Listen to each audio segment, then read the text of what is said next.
All right. First of all, thank you to Joe for hosting. It's nice to have an evening that doesn't require 3 or 4 layers of clothing to be comfortable. So that's a good thing. Thank you to everyone who shared their testimony so far as well. I don't have a long preamble. My name is Scott Outler. I'm a poet, an essayist, and I host a website called 17 Numa, where links to all my publications can be found. Last year around this time, as spring began, I was working on a project called 217 Poetic Points. And it's partly messing around with flowery yellow language and partly trying to espouse some sort of political insights and partly confessing wrapped up in metaphors and abstractions. And anyway, I came back across that in a file the other day, and it inspired me to start writing some more vignettes in that vein. And so this is a selection that I wrote today in anticipation of reading here tonight. Poetry is an identity crisis at 37 years of age that causes you to question every aspect of your consciousness and character. Poetry forces you to face all your fears, relive every regret, remember every mistake, and examine all the reasons why you are in this position.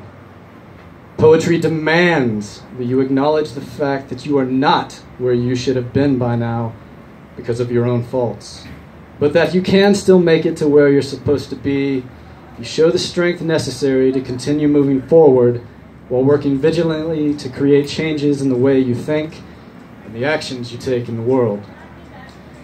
Poetry asks questions such as, just what in the fuck are you doing with your life?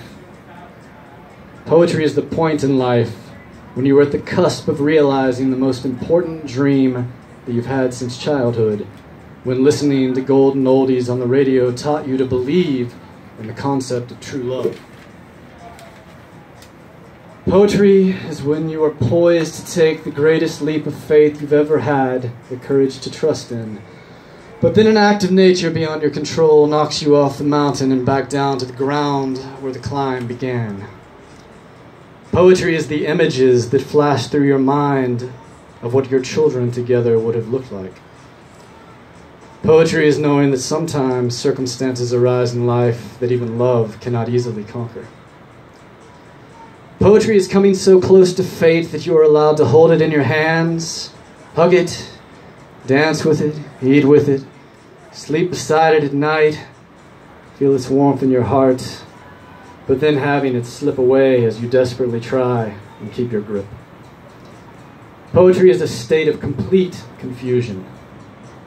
It is a cataclysm of the soul. Poetry is the first kiss in the airport parking lot that is etched in your mind forever. Poetry is the playlist that was being built for your wedding.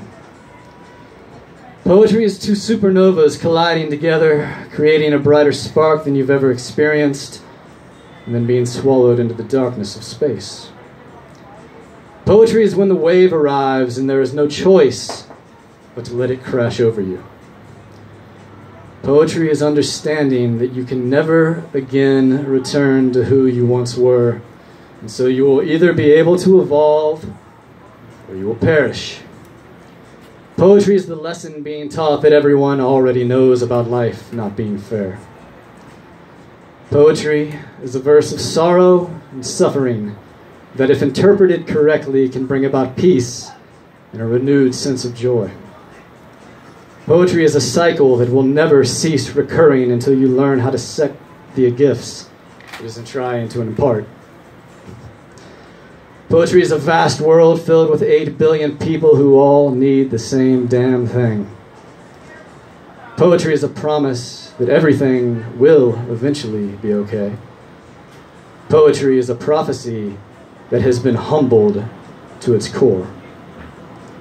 Poetry will weep and hurt while tending to the wounds born from its weaknesses, but will heal to stand back up and keep walking along the path with a more mindful perspective into the future. Poetry will sacrifice itself at the altar if it means you have a chance for happiness. Poetry will never look at the clock the same again after the moments that were shared. Poetry is how the stars were aligned on that night. Poetry is all of our apologies. Poetry is doing its best, but swears to God it will do better because it must.